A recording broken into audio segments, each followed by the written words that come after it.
Welcome, everybody, to the Bryan Foltice Behavioral Finance Podcast. My name is Dr. Bryan Foltice, and I am an associate professor of finance at Butler University in Indianapolis, Indiana, USA. And my goal is to teach you about the area of behavioral finance. Today, we are going to finish our second section of this more or less course / podcast that we're starting out here. And today's topic is going to be overconfidence. So I usually, before bringing out the name of the content, I will bring out this survey. But regardless of whether or not I introduce the topic before the survey, the results are always the same. And we're going to get to that in just a moment. So thank you very much for watching today. And if you haven't already, please make sure you like and subscribe to this channel as we follow along this comprehensive course of behavioral finance, as we're just getting started with this content and all of the topics that we're going to be able to talk about through this channel and this podcast. So thanks again, everybody, for watching or listening. And my apologies in advance if you're listening to this particular one, as there are going to be just a couple of visual hints or visual aids for this that will be, enhanced by the YouTube viewers. But that's okay. Everyone's going to get through this all together. But the other part is this survey that we're going to do. So the survey, you can actually find this on the show notes. I will have a link that'll go to my website, and that'll download the link. There shouldn't be any malware or anything like that on these links. They're simply going to be a Word document or Word adjacent document that you can download and take a look at this survey. But anyway, here it is. I'm going to ask you 10 questions. And for each of the questions, I want you to provide a numerical range that you believe that you are 90% sure contains the correct answer. So that means, obviously, if you don't know, then you want to put a large range, but you want to be 90% confident. That means if you are doing this correctly and are calibrated correctly, 9 out of the 10 answers should fall within your range. Yeah? So it should be pretty clear, right? Your goal is to get 9 out of 10 and to have it fall in that range. So I'm going to ask you 10 questions and think about your answers. Number 1, what was Martin Luther King Jr.'s age at death? Martin Luther King, MLK Jr.'s age at death. Number 2, what is the length of the Nile River in miles?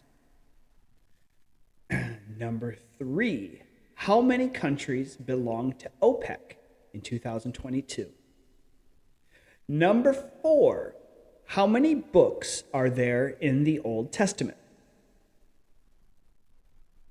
Number 5, what is the diameter of the moon in miles? Number 6, what is the weight of an empty Boeing 747 in pounds? Number 7, in what year was Mozart born? Number 8, what is the gestation period of an Asian elephant in days? How long are they pregnant? Number 9, what is the air distance from London to Tokyo in miles? And number 10, what is the deepest known point in the ocean, any ocean, in feet? All right, so if you're playing along, you're going to put your ranges for either all 10 of these, and your goal is to get 9 out of 10 correct. So if you need to pause me, you can pause it and resume this when I give you the answers coming up here, because that's what we're going to do. And you go ahead and tell me how you did. You got to correct your own answers, though. All right, ready? Number 1, Martin Luther King Jr.'s age at death, 39. Number 2, the length of the Nile River in miles, 4,187. Number 3, how many countries are in OPEC? That is 13. How many books are there in the Old Testament? That's number 4. The answer is 39. If you are Catholic, we'll give you 46. Number 5, the diameter of the moon in miles, 2,160. Number 6, what is the weight of an empty Boeing 747 in pounds? 390,000. That's usually one that gets a lot of people. In what year was Mozart born? Number 7, this is the year of 1756. Number 8, the gestation period of an Asian elephant in days, 645 days.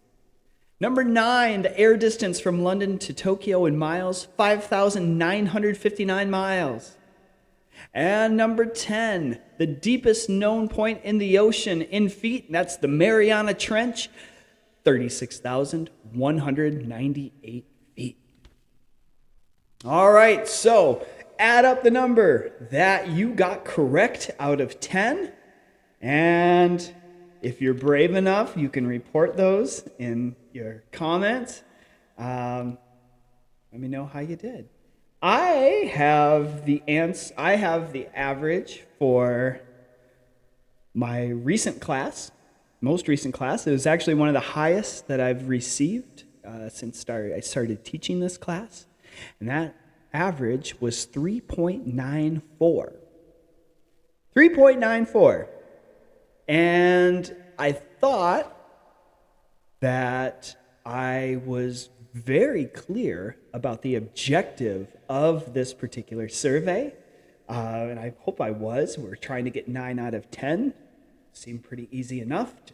Just make it, if you don't know, just make it wide enough that you get 9 out of 10. Yet every time we systematically fall under this, with many people getting 1 right, 2 right, a majority getting 3 or 4 right, and then very, very rarely is somebody going to get 9 or 10 right. Now, of course, you get one person that says 0 to infinity on all of them and then bombs 1.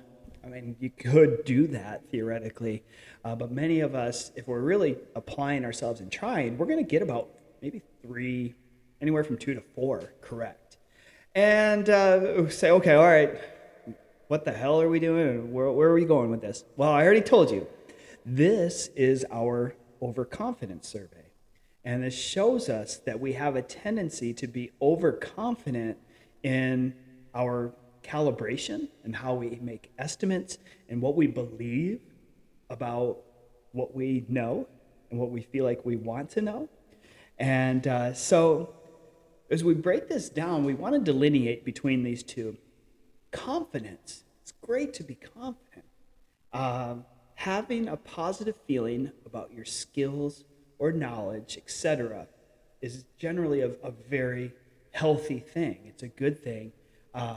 Believe it or not, something that I had struggled with, and self-confidence and really believing and talking to myself positively. And man, once you start accepting yourself and talking to yourself positively, like I would talk to other people, hey, good job, you worked out, good job, keep going. Then confidence comes along that you build internally on your own. You start believing it. So anyway, I'll talk more about this mental health journey this year that I've been on. It's been quite extraordinary. And all this to say, though, that confidence is generally a very good thing. And this is just simply having a positive feeling about your skills, knowledge, etc. Now, overconfidence is an inflated sense of this ability, of your own abilities that go beyond reality. So this inflated sense. And this is where you can get in trouble. Now, I mean, we probably see some guys at the gym or walking around going, oh man, there's overconfidence walking around. He needs to come down. Try not to judge. This is in our own financial decisions and our decision making. We're going to talk about where our overconfidence can kind of hurt us in some different areas. So what we saw here, there are 4 different manifestations of overconfidence. The first one is what we did in our survey. This is called miscalibration. Thinking that our knowledge is more accurate than it really is. And of course, in number 8, I said the gestation period of an Asian elephant. The reason I said that's how long they're pregnant is because I had to look that up at some point. It's like, what is that? I should know this. I don't know. Also, OPEC, the Operation Petroleum Exchange Countries or something. Like that's, I thought I knew what OPEC was, but I didn't realize that it was the petroleum countries like Iran and Iraq and exporters. They're the petroleum exporters. That's what OPEC is. So again, I always think I know these things, and it's going to lead me to really shrinking down these the ranges here. The weight of an empty Boeing 747, if we were honest with each other, we would really have no idea what this would be. But we tend to get that one wrong in many ways.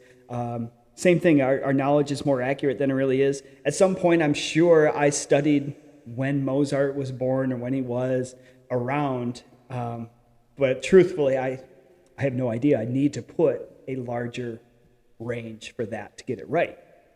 So again, miscalibration is that first manifestation. Number 2 is called the better than average effect. The better than average effect. How many of us feel that we are smarter or more skilled than average?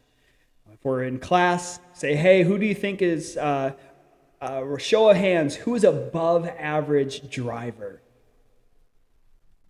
Majority of the hands go up. Do you think you're going to do better than average for the class? Majority of hands go up. And this is what we always think, always better than average, even though we sometimes don't even know what is an average driver. I know for certain I am not above average. I'm a pretty bad driver. I ain't gonna lie. Overconfident. That's how it manifests. Another manifestation of overconfidence is what we call the illusion of control. Illusion of control is when people think they have more control of an outcome or an event than they can objectively be true. We believe we have more control of an outcome. Now, if we were really being honest with each other, how many of us wear, a lucky hat for your team or lucky colors or do something in order to support your team and thinking that that's going to make them win the game? Or for me, it's the opposite. If I wear the team colors or the team logo, that means that's the kiss of death, and do the opposite. So I'll go to the game in different colors. I know, but hey, I'm just being honest, and I know a lot of people do it too. This is an illusion of control, feeling that we did this. Oh, I changed my seat on the couch and my team scored 3 touchdowns in a row. That's because I moved the seat and I just aligned the universe just right for this to work. I had the control of this. You see where I'm going. Overconfidence. And then finally, we have excessive optimism is another manifestation of overconfidence. It's great to be optimistic, just like confidence is good. This excessive optimism, if we predict the future unreasonably or unrealistically optimistic, then we're either setting ourselves up for disappointment, a loss of self-esteem, reduced social regard, some of these things. And And then what ends up happening is the inevitable quitting. And so when we talk about this overconfidence, we get, and when I'm dealing with college students, you get people, some might have really ambitious goals, and you don't want to stand in the way of those goals. And I've got ambitious goals, and I want to accomplish things in life and set goals. And what I'm learning over time, though, is, this is what Bill Gates said. He said, we can achieve way more than we think over 5 years, but we tend to achieve way less than we think in 1 year. So we have these ambitious, overly excessive goals for 1 year, and then we fall short. And when we don't see the big picture, we end up getting discouraged, and we stop the whole thing. Where if we had a longer term and more reasonable goals and see, hey, I'm going to just move the needle every day, and then I've got 5 years, see how this plays out, that tends to lead to more long-term success. So we've got this overconfidence, and every class I've ever had falls way under the goals. And we talk about the manifestations of overconfidence. Now I've got one final visual representation to show you. I have 2 pictures here, and I've cut them out, and I'm showing you on the video. And I want to show you that one of these pictures out of the 2 is a bucket of water, and the other picture is a bale of hay. So a bucket of water and a bale of hay. Now, I want you to choose which one do you think is the bucket of water and which one is the bale of hay. So my apologies if you're listening. Thanks for listening. Please give good feedback. All right. Now, I'm going to ask, once you've decided here which one is which, bale of hay, bucket of water, I want you to give your confidence level. How confident are you in this? And this is where I would love to be in a live room for people to see. And I get to watch them kind of like squirm a little bit, because they want to be really confident, and but they know I've just spent the last 15 minutes messing with them on the overconfidence, so you don't want to go too high, because y'all did terrible in the survey. And so we usually get some high 90s. I want to feel like this, but never, the 100%. And let's just be very clear. I'm not messing with you here. This is a bucket of water, and this is a bale of hay. There's no need to overthink it. But in the context that I've had this, we're talking about overconfidence. When tasks are extremely easy, we can be underconfident. So now, when we have a task that is a little bit more challenging, type 2, that's going to usually be the area that we have our overconfidence, and all these things lead to overconfidence. When we have easy tasks, the opposite happens, and we start seeing underconfidence, and we start overthinking and questioning things for these easy tasks. So sometimes we need to delineate between easy tasks and hard tasks, between these two things. Who is most overconfident? This is many studies across the world that have shown this, and I've come up with 3 main drivers of overconfidence in our own estimates, and then also in financial decision making as well. And you don't have to look much further than the person talking to you and standing here, because number 1, males are more overconfident. That's probably not too surprising for many, many people.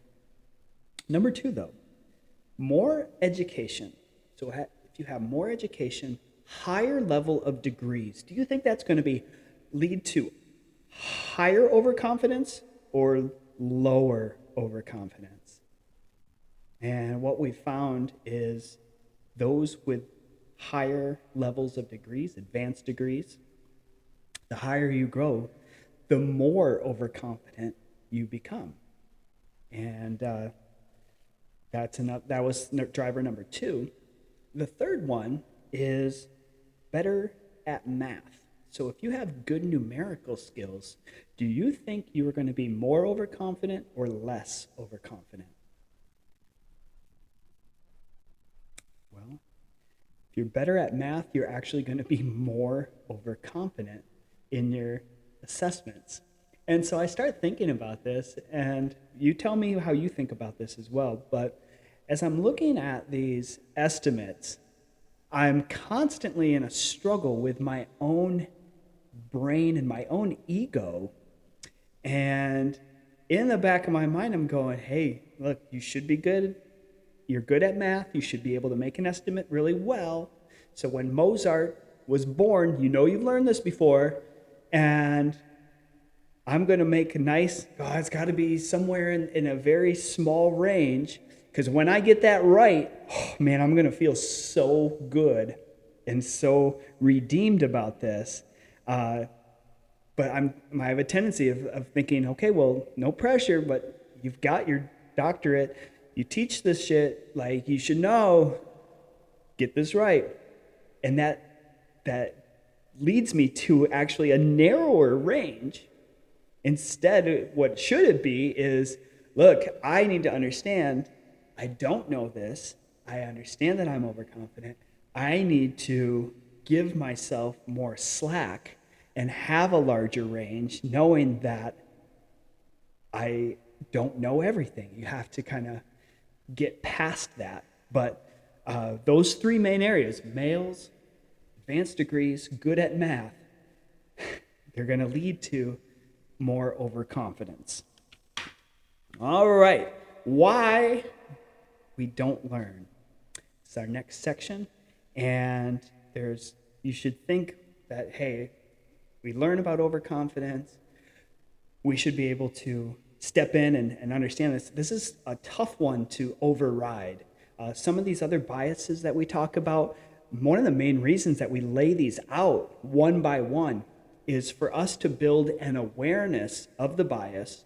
And when we are aware of it first, that's when that type 2 thinking can come in, tap us on the shoulder and say, hey, I need to step in right now and override this decision because of this bias or heuristic that we've learned is negative. But with overconfidence, there's some reasons that we don't learn and override this. So number 1 is called the self-attribution bias. Self-attribution bias means we embellish our triumphs and we forget our defeats. So we embellish the triumphs, forget our defeats. So it just continues this overconfidence, that loop that we don't really learn from. How many of you have, when we talk about investment stories, say, oh, well, I had the stock and I bought it at $1 and now it's, through the roof, or the one, the person who bought Apple back in the day and now it's at this, or the person that bought Bitcoin, now it's at 30,000 now, even after its dip. And so, wow, I bought all this and so we really embellish this and tend to forget that, well, I'm not going to necessarily say that I went in and bought more Bitcoin when, it was at 60,000 and I basically erased any gains that I had from being here early or whatever. And so when we were trading at Fidelity, where I was working on the phones, sometimes to get a trader to trade more, we would talk about, say, hey, what was your biggest stock gain that you've ever had? And see if you can get the trader to start talking. And this is their self-attribution bias, where they will really embellish some of their triumphs. And then it kind of opens up the door they'll say, hey, I've got money somewhere else. And that's where you try to recruit them to come in. That was part of the game.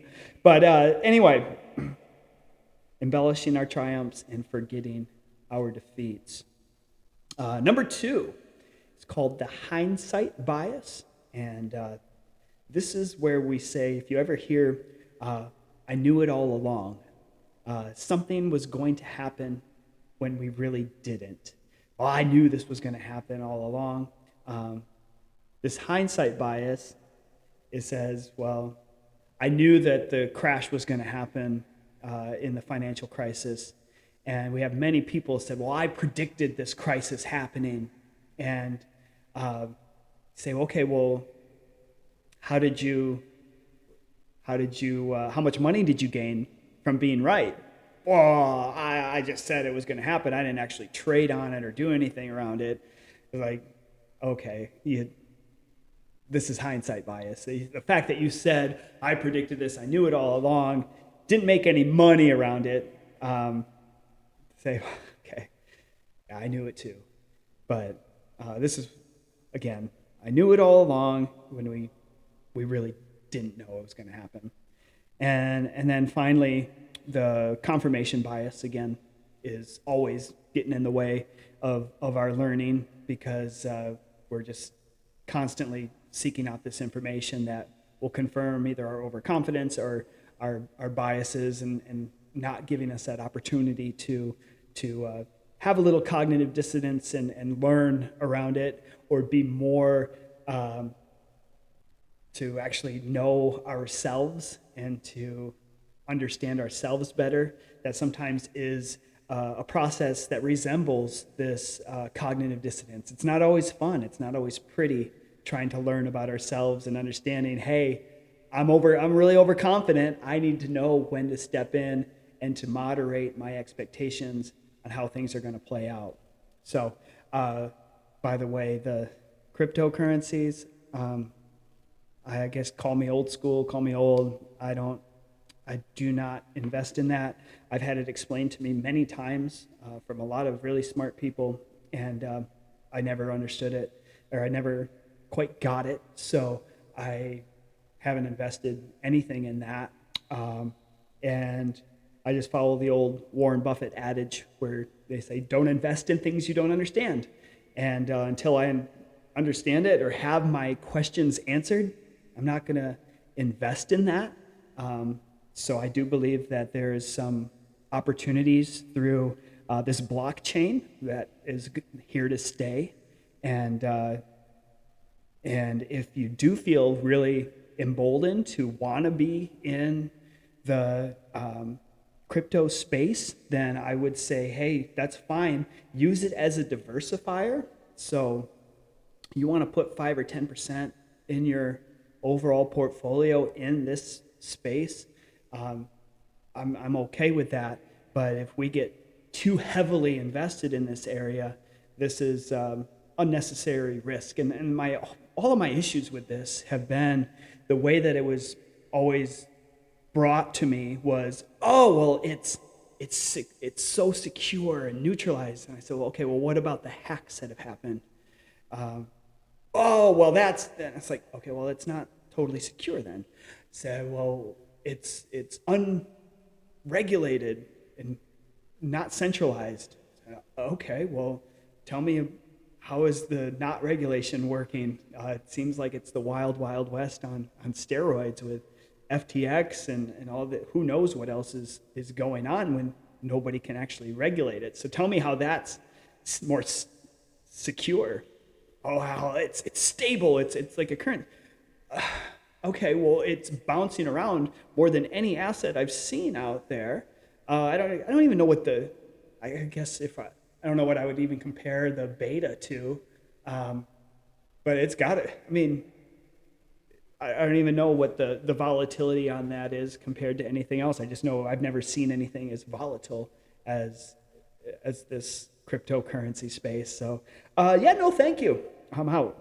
So, anyway, whenever I see this self-attribution and hindsight bias, confirmation bias, I always think crypto, and you see people online, oh, I made all this money on this, and I'm just like, oh my God, people, please, let's stay away, be reasonable. I'm not a financial advisor giving you advice. But we're trying to learn about better financial decisions, and let's have a diversified portfolio. You need help, let's find an advisor that's fiduciary that can help you, that's aligned with your interests. We'll talk more about that later. Anyway, overconfident traders. So when we talk about financial decision making, let's bring the overconfident people into the world of finance. And what we find is not only are personal investors what Werner de Bont called a sorry picture, which I always find a great way in 2 words to explain retail investors and our decisions: sorry picture. But overconfident traders are one of the worst bunches. So, they do 3 things. Overconfident traders do 3 things. They trade more. Okay, so more trading used to be that's more commissions that they would be churning and paying out commissions. Now there's still tax implications, short-term gains that they would be taxed on by trading more. So there's some negative ramifications of that. They earn less. They almost undoubtedly underperform the benchmark of just buying and holding.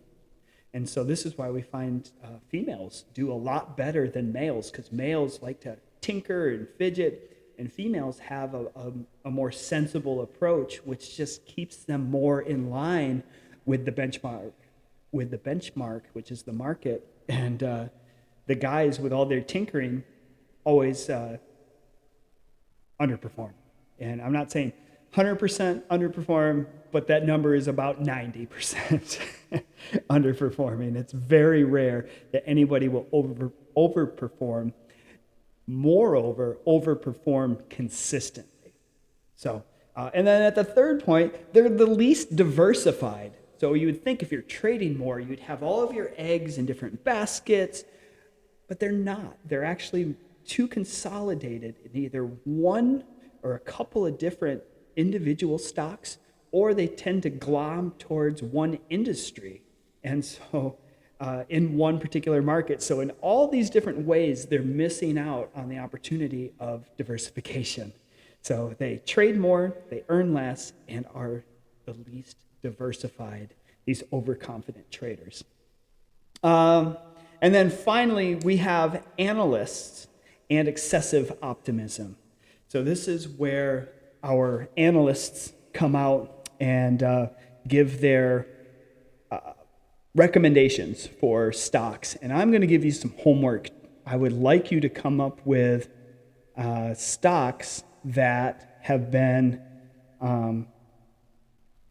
battered pretty recently. So I know from owning it that Intel, large corporation, Intel's been kind of just a dog. And every time they talk about it on CNBC, Jim Cramer just cringes. And well, you can say what you want about him, but I find him entertaining. So anyway, I've got Intel here, and earnings per share is now negative. They lost 71 cents. They're still paying a dividend with a dividend yield of 1.37. And I don't see a ton of good things that anyone has said about them, but let's see what the recommendations are here. So I'm on Yahoo Finance, and I'll just pull up the quote, and it's called Analysis. There's a little tab here, and I've got the earnings quarter, and then there's a recommendation tab. So as of May, there were 43 analysts. Actually, no, here's June. 41 analysts making recommendations here. 5 give Intel a strong buy. 18 are a buy, 13 are a hold, and then you have the rest, 31, 36, 3 say underperform, and 2 out of 41 say sell. All right, so 5 say underperform or sell out of 41, hold 13, and then 23 out of 41 say this is a buy or a strong buy. This is one of the most downtrodden stocks that are out there. If we look at Tesla, which I know Tesla is trading at about 75 times forward earnings. So essentially people are paying $75 for every dollar of current earnings. They're not paying a dividend. The beta's 2, so highly volatile. Earnings per share is 3.47. Let's see what are the recommendations. By the way, you can actually just scroll down and see this on the first page. It's called Recommendation Trends. I'm looking at May, and it looks like there's 21 out of 43 saying keep buying or strong buy. 17 say hold. 2 say underperform, and 2 say sell, or 3, I think. So it's not as positive as I thought, but again, this is a company that is fairly highly valued at the moment, and they're still saying buy, buy, buy. What about... So I get down a bunny hole. I don't know. I hope I'm speaking to the right crowd here. Here's Apple. So Apple had 38 recommendations in the month of June, and 11 of them were strong buys, 21 were buys, and 6 were holds. 0 underperform and 0 sales. So the topic that we're talking about here is called excessive optimism. And so when we're looking at these analysts, we have to see this with a grain of salt. And not just a grain of salt. You better just take the whole thing of salt. It's a bucket of salt that we need to take this with and understand that there's a reason that these analysts are overly optimistic. And the way I read that chart is strong buy is a buy. Buy is a hold. Hold is an underweight. And anybody saying underperform or sell is you better run for your life. So if you can read it that way, that's actually more realistic. But if you're an analyst, you have to think of some of these conflicts of interest that would lead to this excessive optimism. Okay, so think about if you're an analyst and your employer and you're analyzing a company, you've got some conflicts here. So first, if you're an analyst, you want access to the C-suite, so you can talk to the CEO, CFO, C whatever O, to get information to make your recommendation, and as well as all the other public information that's out there so you want access to that. If you're hammering this company with sell recommendations, they're going to cut that access off. So that's one reason why you would want to give them the benefit of the doubt. Number 2, though, it gets more to the point. You want to have banking relationship availability for funding for these publicly traded companies.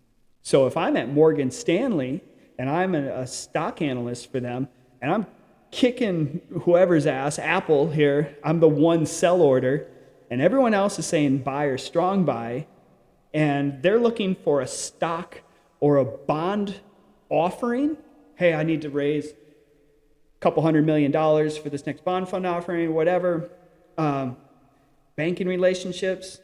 Who do you think they're not going to go to? Of course, the ones that are hammering them. So they want to have a positive relationship. They're going to give them good reports for just the fact that they want to do banking relationships with them. And then third is this personal career risk. As an analyst, you don't want to be against the crowd. And there's that aspect as well. But you can lay all those three things out, you get a great explanation as to why these analysts are excessively optimistic. And frankly, you don't really find, because of this, you don't find a ton of real good value, unfortunately, from these recommendations, or at least I'm not able to interpret much from that. So anyway, friends, we are done with section 2 of the course if we were going through this, and that's what I said we would do. We would just start the first few podcasts as the course would go on. So we're essentially 2/3 of the way done with the course. I'm excited to continue on and to build more content into this area that I find very fascinating and love to talk about. And then from there, we're going to start addressing some other topics that build off of this content. So there's a method behind what's going on here, and I look forward to carrying that out. I hope you enjoy it as well. So thank you so much for watching. You need to contact me if you have any questions, any requests. Please let me know. You can find me at bryanfoltice.com. Find me on Instagram, and see where else I'm going to be able to pop up. But also make sure you like and subscribe to this particular channel, or if you are listening on a podcast, I think I'm on a lot of different platforms. I would be more than thankful if you could give some good feedback on that, as it helps boost and promote this channel in order to assist more people in learning about behavioral finance and hopefully making better financial decisions. So with that, I thank you one last time and hope you have a great rest of your week, and we'll see you next Tuesday. Bye.